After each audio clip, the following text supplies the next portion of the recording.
फगुनिया अपने घर में बड़ी ही शान से रहती थी।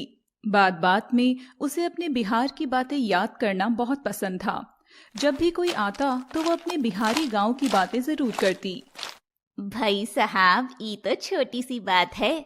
हमाऊ बिहार में तो बहुत ही ताजी सब्जी मिलत रहित। बहन जी, ई फिल्म तो कुछ नहीं, हमारी भोजपुरिया फिल्म देखी रही, ओ पिक्चर में होवत रहित मजा तो। फगुनिया को बात बात पर अपना भोजपुरी अंदाज बीच में घुसाना बहुत पसंद था। अक्सर फगुनिया इस बात से लोग बाग और उसका बेटा शरद परेशान हो जाता था। माँ, क्या तुम हर किसी के सामने ये भोजपुरी बोलने लग जाती हो? और यहाँ पर भी बहुत सी चीजें अच्छी हैं, तुम इनकी कदर क्यों नहीं करती? लो कर लो बात, अब हमारी बोली बेटे को खटकन लागत रही।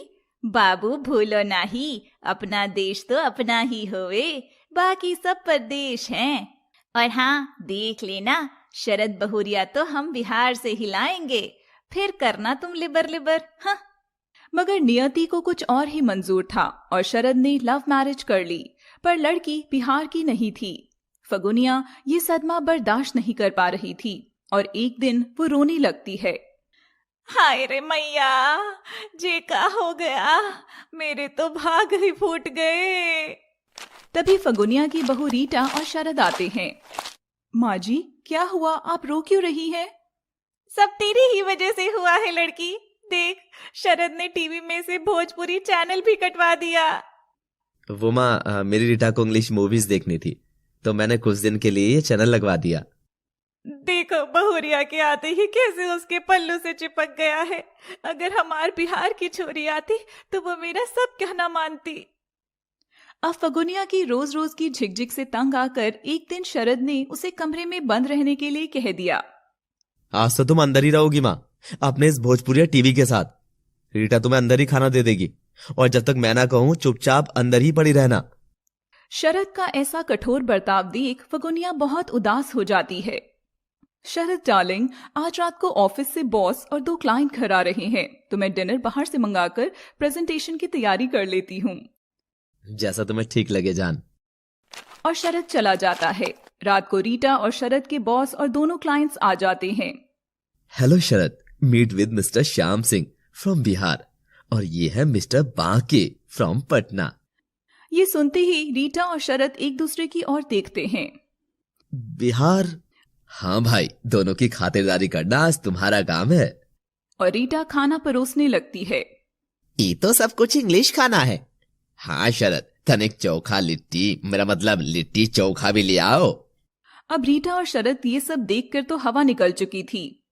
रीटा, अगर माँ को हम साथ रखते तो सब आसान हो जाता। हाँ शरद, आज माँ जी की भोजपुरी की कीमत मुझे समझ आ रही है। फगुनिया खिड़की से अपने बहू बेटे की परेशानी देख रही थी।